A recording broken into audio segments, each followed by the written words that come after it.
Hello everyone, welcome back to my YouTube channel. आज की class के अंदर अपन 17 अक्टूबर को जो फूल पत्ती वाली क्लास करवाई गई है तो उसका हैंड रिटन नोट्स के रूप में रिवीजन करेंगे। तो इस क्लास के अंदर जो गायत्री मंत्र है, कल की क्लास का रिवीजन भी इसमें शामिल किया जाएगा। तो ये क्लास आपके लिए वेरी इंपॉर्टेंट होने वाली है, तो प्लीज़ ध्यान से पढ़ना। तो चलो बिना देर के क्लास की शुरुआत करते हैं क्वेश्चन नंबर 1 से। न्यूजीलैंड का नया प्रधानमंत्री कौन बना है? तो क्रिस्टोफर लक्सन। तो जो क्रिस्टोफर लक्सन है ये 38वें नंबर के प्रधानमंत्री बने हैं। इनकी पार्टी का नाम है नेशनल पार्टी। और एक क्रिस हिपकिंस है, इनकी जगह बने हैं। पहली महिला प्रधानमंत्री तो इनका नाम है जेसिका अर्डन और इनकी पार्टी का नाम है लेबर पार्टी। तो ये लेबर पार्टी से संबंधित है, तो इसको भी याद रख लीजिएगा। अब न्यूजीलैंड के बारे में देखते हैं। न्यूजीलैंड की राजधानी वेलिंगटन है।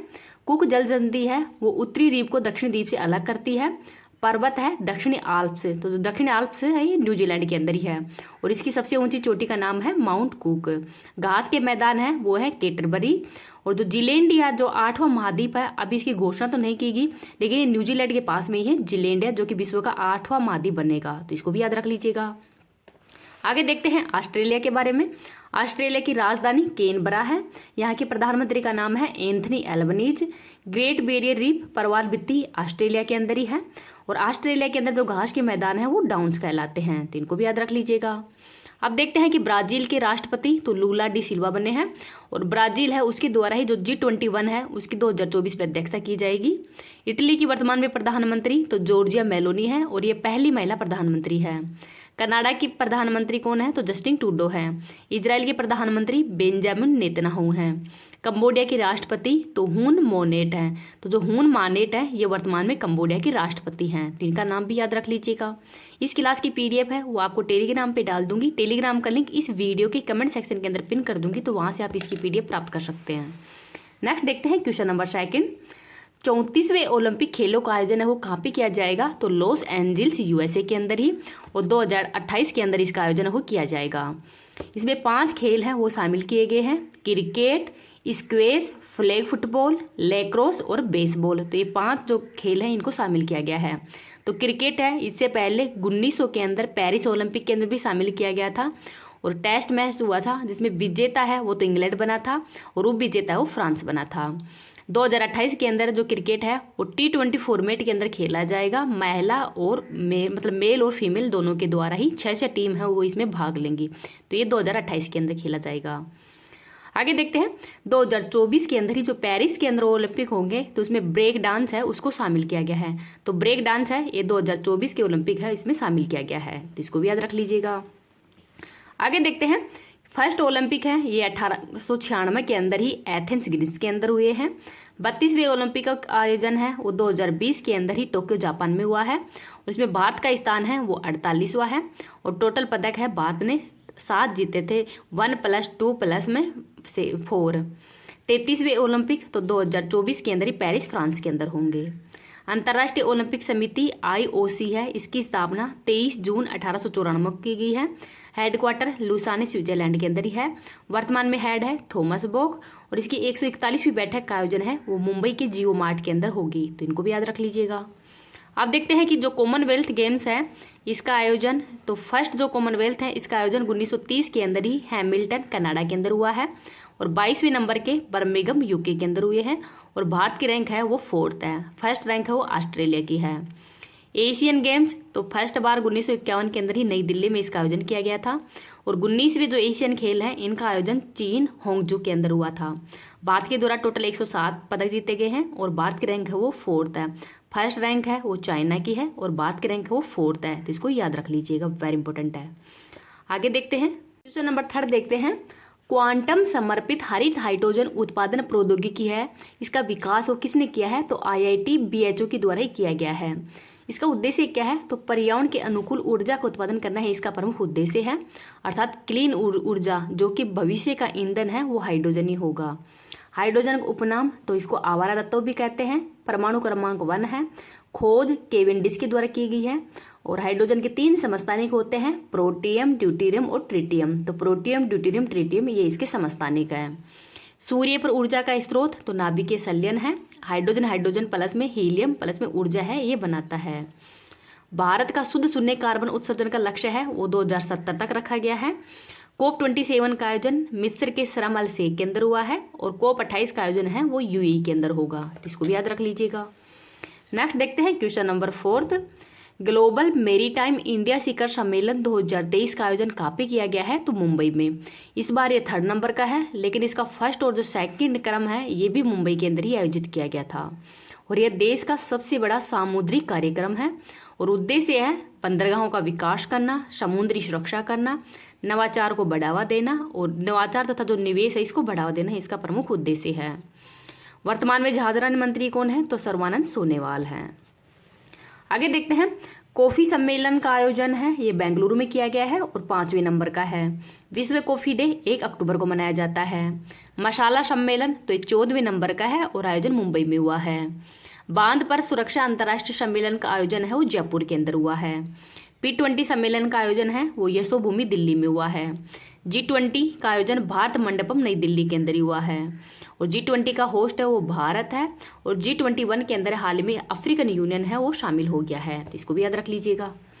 आगे देख लेते हैं क्वेश्चन नंबर 5।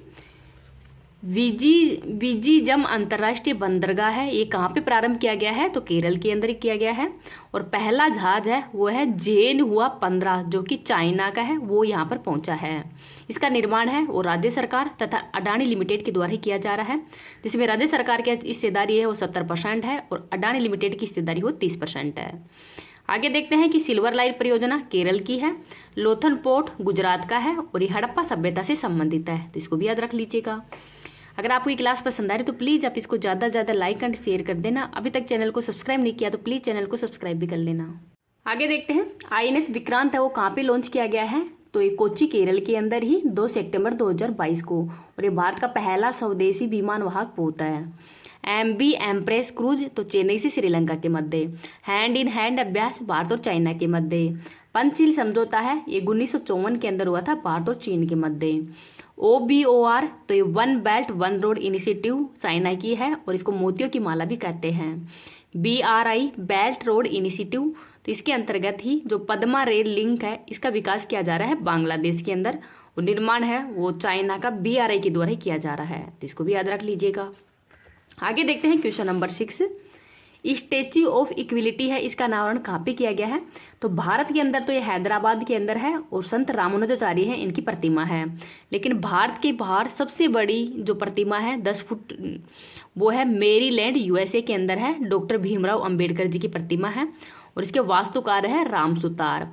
स्टैच्यू ऑफ जो यूनिटी थी हैदराबाद के अंदर ही जो सरदार वल्लभ भाई पटेल की, तो उसके वास्तुकार भी राम सुतारी थे और इसके वास्तुकार है वो भी राम सुतारी हैं। आगे देखते हैं, लातूर महाराष्ट्र के अंदर स्टैच्यू ऑफ नॉलेज तो इसमें भी प्रतिमा है वो अम्बेडकर जी की है। भारत के पहले कानून मंत्री और इनकी पत्रिका का नाम भी मूक नायक है और बुक का नाम है जातियों का अंत। ये सब भीमराव अम्बेडकर जी के बारे में ही है। 14 अक्टूबर 1956 को ही इन्होंने बौद्ध धर्म को अपनाया था। तीनों गोलमेज सम्मेलन के अंदर भाग लेने वाले अम्बेडकर जी हैं। पूना पैक्ट 1932 के अंदर गांधी जी और अम्बेडकर जी के मध्य हुआ था।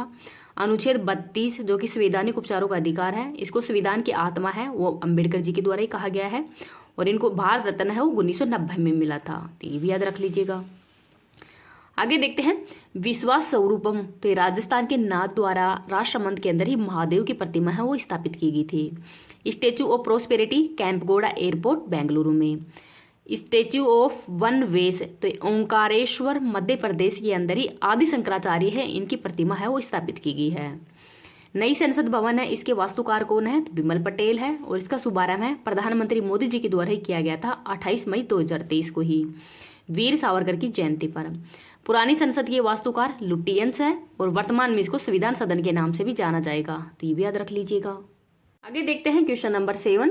विश्व खाद्य दिवस 2023 है कब मनाया गया है, तो 16 अक्टूबर को। 16 अक्टूबर को क्यों मनाया जाता है, क्योंकि 16 अक्टूबर 1945 को ही खाद्य एवं कृषि संगठन इसकी स्थापना की गई थी और इसका हेडक्वार्टर है रोम इटली के अंदर। इस बार की थीम है water is life, water is food, no one leave behind. ये इस बार की थीम है, तो थीम इंपोर्टेंट है, इसको याद रख लीजिएगा। नेक्स्ट देखते हैं, विश्व पर्यावरण दिवस है ये 5 जून को मनाया जाता है और इस बार की थीम है सॉल्यूशन ऑफ प्लास्टिक पोल्यूशन। विश्व योग दिवस 2023 है ये 21 जून को मनाया गया है और इस बार की थीम है वसुदेव कुटुंबकम के लिए योग। G20 की थीम है वसुधैव कुटुंबकम, वन अर्थ वन फैमिली और वन फ्यूचर, ये इसका अर्थ है। आगे देखते हैं question number 8, life style for environment, ये इसकी फुल फॉर्म है। तो इसके अंतर्गत ही योजना प्रारंभ की गई है। ग्रीन क्रेडिट प्रोग्राम और इको मार्क स्कीम, ये 2 योजनाएं हैं वो शुरू की गई हैं। तो पर्यावरण के लिए ही जीवन शैली है और इसको लॉन्च किया गया है पर्यावरण, जो वर्तमान में पर्यावरण मंत्रालय के मंत्री हैं डॉक्टर भूपेंद्र के द्वारा ही। तो जो ग्रीन क्रेडिट प्रोग्राम है, इसका मतलब क्या है, तो पर्यावरण के लिए स्वैच्छिक कार्य अर्थात जल वन इनका संरक्षण करना है, इसका उद्देश्य है। इको मार्क स्कीम, तो उपभोक्ताओं का उत्पाद है वह डिजाइन व प्रक्रिया है वो पर्यावरण के अनुकूल करना ही इसका उद्देश्य है। अब देखते हैं कि बजट 2023-24 के अंदर योजनाएं देखते हैं। पीएम प्रणाम योजना भूमि प्रदूषण को कम करने के लिए है। मिष्टी योजना मैंग्रोव वनस्पति के संरक्षण से संबंधित है, तो ये बजट की योजनाएं हैं। यूरिया गोल्ड, ये सल्फर की कमी को दूर करने के लिए ही प्रधानमंत्री मोदी जी के द्वारा राजस्थान के अंदर सीकर में इसको लॉन्च किया गया था। पीएम विश्वकर्मा, इसको हाल ही के अंदर मोदी जी के द्वारा ही लॉन्च किया गया है 17 सितंबर को। आगे देखते हैं अमृत वृक्ष आंदोलन है, ये असम सरकार के द्वारा शुरू किया गया है, तो इसको भी याद रख लीजिएगा। आगे देखते हैं question number 9, space on wheels कार्यक्रम है, ये किसने शुरू किया है, तो इसरो तथा जो विज्ञान भारती है उसके द्वारा ही अरुणाचल प्रदेश के अंदर इसको शुरू किया गया है। उद्देश्य क्या है, तो जो स्टूडेंट उनको स्पेस प्रोग्राम, रॉकेट, उपग्रह आदि की जानकारी एक बस में ही उपलब्ध करवाना इसका प्रमुख उद्देश्य है। युविका कार्यक्रम, ये भी इसरो का ही है। इसरो की स्थापना 15 अगस्त 1969 को की गई है। हेडक्वार्टर बेंगलुरु के अंदर है और वर्तमान में हेड है एस सोमनाथ, तो इसको भी याद रख लीजिएगा। अब देखते हैं कि इसरो के द्वारा 2023 में कौन कौन से स्पेस में प्रोग्राम भेजे गए हैं, उनको देखते हैं। PSLV C54 के द्वारा भूटान के उपग्रह भेजे गए थे। SSLV D2 के द्वारा आजादी सैट व EOS 07 है, ये भेजे गए थे। PSLV C55 व PSLV C56 के द्वारा सिंगापुर के उपग्रह लॉन्च किए गए हैं। PSLV C57 के द्वारा आदित्य L1 भेजा गया है 2 सितंबर 2023 को ही। GSLV F12 के द्वारा NVS 01, तो नेविगेशन की 2nd पीढ़ी का फर्स्ट उपग्रह है, ये लॉन्च किया गया था। LVM 3rd M4, तो चंद्रयान 3 है, इसको लॉन्च किया गया है 14 जुलाई 2023 को ही। और ये चांद की साउथ पोल पर लैंडिंग किया है 23 अगस्त को। तो 23 अगस्त को अब राष्ट्रीय अंतरिक्ष दिवस के रूप में मनाया जाएगा और जिस पॉइंट पर इसने लैंडिंग किया है वो पॉइंट अब शिव शक्ति के नाम से जाना जाएगा, तो इसको भी याद रख लीजिएगा। आगे देखते हैं क्वेश्चन नंबर 10, मनोहर सिंह गिल है, ये कौन है जिनका हाल ही के अंदर निधन हो गया है। ते पूर्व मुख्य चुनाव आयुक्त थे, 1996 से 2001 तक रहे थे और इनको पद्म विभूषण से भी सम्मानित किया गया है, जो कि इनका हाल ही में निधन हो गया है। वर्तमान में मुख्य न्यायाधीश कौन है, तो DY चंद्रचूड़ है 50वें नंबर के। वर्तमान में मुख्य चुनाव आयुक्त कौन है, तो राजीव कुमार है। वर्तमान में सूचना आयुक्त यशवर्धन सिंह सिन्हा है। वर्तमान में मुख्य सतर्कता अधिकारी प्रवीण कुमार श्रीवास्तव हैं। फर्स्ट मुख्य चुनाव आयुक्त सुकुमार सेन है। पूर्व में मुख्य चुनाव आयुक्त कौन है, तो TN शेषन है। भारत की पहली महिला मुख्य चुनाव आयुक्त कौन है, तो रमा देवी है। CBI के वर्तमान निर्देशक कौन है, तो परवीन सूद है। कैबिनेट सचिव राजीव गाबा है। वर्तमान में CAG कौन है, तो गिरीश चंद्र मुर्मू है और महान्यायवादी हैं R वेंकटरमणी, तो इनका नाम हो याद रख लीजिएगा। आगे देखते हैं क्वेश्चन नंबर 11, हनोई के अंदर ही 18वीं भारत वियतनाम संयुक्त आयोग की बैठक है, इसका आयोजन किया जा रहा है। तो भारत जो वियतनाम संयुक्त आयोग की बैठक है, इसका आयोजन हनोई के अंदर किया जा रहा है और ये 18वें नंबर की है, तो इनको याद रख लीजिएगा। अब अपन जो कल की क्लास है उसका रिवीजन कर लेते हैं और फिर जो गायत्री मंत्र के अंदर सर के द्वारा जो संविधान के महत्वपूर्ण भाग करवाए गए हैं उनका भी रिवीजन कर लेंगे। कल की क्लास के जो महत्वपूर्ण 10 क्वेश्चन है उनको देखते हैं। सत्यजीत रे लाइफटाइम अवार्ड है, ये माइकल डगलस को दिया गया है। सात्विक साइराज जो चिराग शेट्टी की जोड़ी ने ही BWF के अंदर कौन सी रैंक प्राप्त की है, तो फर्स्ट रैंक। विश्व प्रवासी पक्षी दिवस 2023 कब मनाया गया है, तो 14 अक्टूबर और 13 मई को। नागपट्टिनम और काके सतुरई नौका सेवा का संबंध भारत और श्रीलंका से है। विश्व विद्यार्थी दिवस 15 अक्टूबर को मनाया गया है डॉक्टर APJ अब्दुल कलाम की जयंती पर ही। सागर कवच अभ्यास है, ये भारतीय नौसेना के द्वारा ही पूर्वी तट पर जो तटीय सुरक्षा है उसके लिए शुरू किया गया है। प्रेसिडेंट कलर सम्मान है वो नागा बटालियन को दिया गया है 3 नागा को। फीडे वर्ल्ड जूनियर रैपिड शतरंज चैंपियनशिप 2023 के अंदर ही पुरुष में विजेता कौन है, तो रौनक साधवानी है और ये महाराष्ट्र के रहने वाले हैं और इसका आयोजन है वो इटली के अंदर हुआ है, तो ये भी याद रख लीजिएगा। आगे देखते हैं झारखंड महिला एशियाई चैंपियनशिप ट्रॉफी 2023 का शुभंकर क्या है, तो जूही है और जूही एक हाथी का नाम है। आगे देखते हैं, एमसीसी विश्व क्रिकेट समिति का अध्यक्ष किसको बनाया गया है? तो कुमार संगारा को। तो जो कुमार संगारा है इनको विश्व क्रिकेट समिति है इसका अध्यक्ष बनाया गया है, तो इसको भी याद रख लीजिएगा, ये भी वेरी इंपॉर्टेंट है। अब भारतीय संविधान देख लेते हैं कि भारतीय संविधान के अंदर कितने भाग हैं और कौन से भाग के अंदर किसका उल्लेख किया गया है, कौन कौन से अनुच्छेद हैं। तो संविधान का भाग नंबर 1 ये संघ व उसके राज्य क्षेत्र से संबंधित है और इसके अंदर अनुच्छेद आते हैं 1 से लेकर 4 तक। भाग नंबर 2 नागरिकता से संबंधित है और अनुच्छेद है 5 से लेकर 11 तक। भाग नंबर 3 के अंदर मूल अधिकार और मूल अधिकारों के अंतर्गत अनुच्छेद है 12 से लेकर 35 तक। भाग नंबर 4 में राज्य के जो नीति निर्देशक तत्व से संबंधित है और अनुच्छेद आते हैं 36 से लेकर 51 तक। और भाग नंबर 4 क के अंदर मूल कर्तव्य से संबंधित है और अनुच्छेद है 51 क, तो 51 क मूल कर्तव्य से संबंधित है।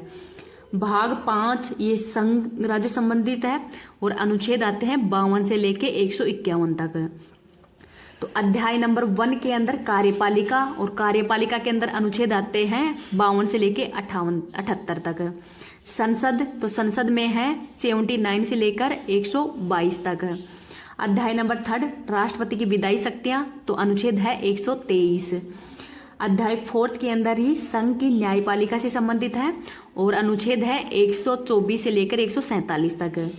अध्याय 5 के अंदर ही भारत का नियंत्रक एंड महालेखा परीक्षक है और इसके अंदर अनुच्छेद है 148 से लेकर 151 तक। तो इम्पोर्टेंट है ये अध्याय, ये इनको भी देख लेना।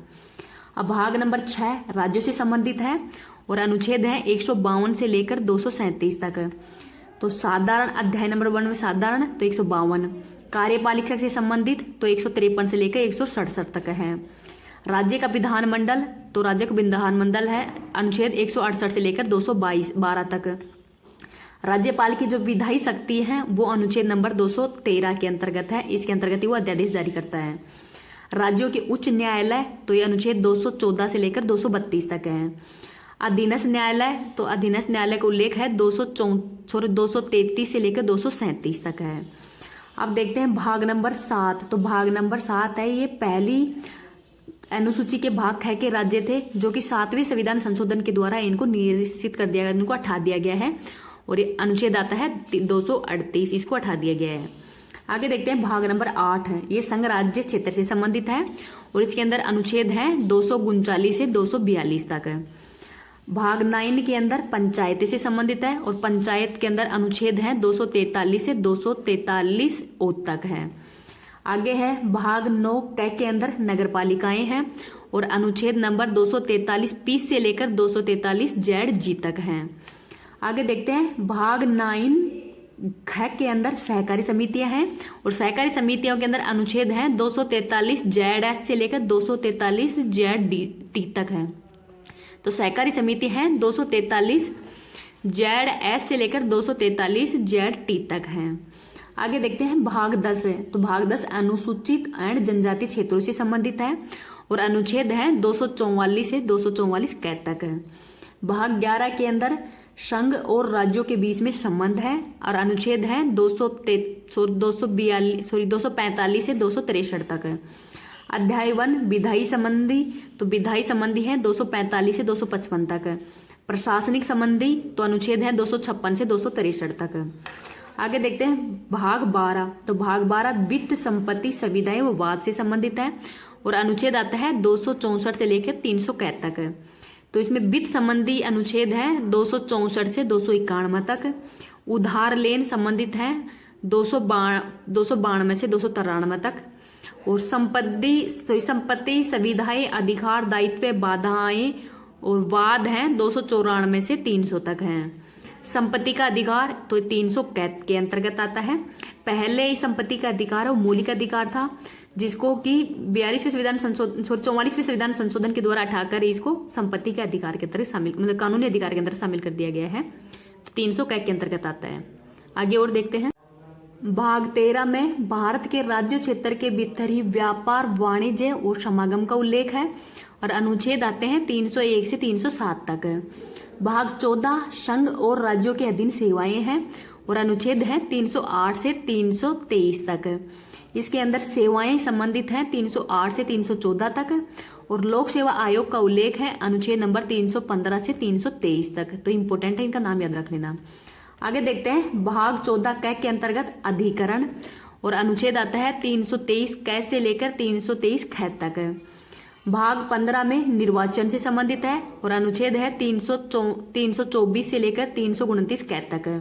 भाग 16 कुछ वर्गों से संबंधित विशेष प्रावधान है और अनुच्छेद है 330 से लेकर 342 तक है। भाग 18, तो भाग 18 है वो राजभाषा से संबंधित, भाग 17 राजभाषा से संबंधित है। तो इसके अंदर ही अनुच्छेद आते हैं 343 से 351 तक। तो संघ की राजभाषा का उल्लेख अनुच्छेद नंबर 343 से 344 है। प्रादेशिक भाषाओं का उल्लेख अनुच्छेद 345 से 347 है। सर्वोच्च न्यायालय व उच्च न्यायालय आदि की भाषा का उल्लेख अनुच्छेद 348 से 349 है। विशेष निर्देश तो 350 से 351 तक है। आगे देखते हैं भाग 18 आपात उपबंध से संबंधित है और ये अनुच्छेद नंबर 352 से 360 तक आते हैं। भाग 19 प्रकीर्णन से संबंधित है और अनुच्छेद आते हैं 361 से लेकर 361 से 367 तक। भाग 20 के अंदर है संविधान का संशोधन और इसके अंतर्गत अनुच्छेद आता है कौन सा 368 है।